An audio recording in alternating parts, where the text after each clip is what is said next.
For this question, we consider picking 3 cards from a deck by replacing the card each time before picking the next one.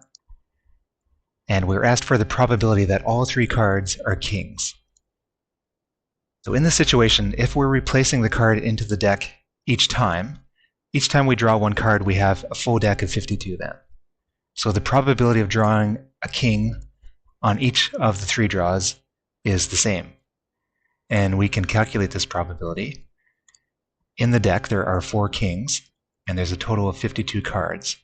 So if we randomly draw a card out of the deck, the probability of it being a king is 4 out of 52, or 1 out of 13.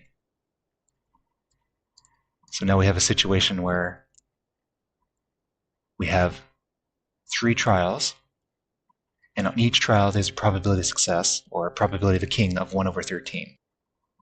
Each of the 3 draws can be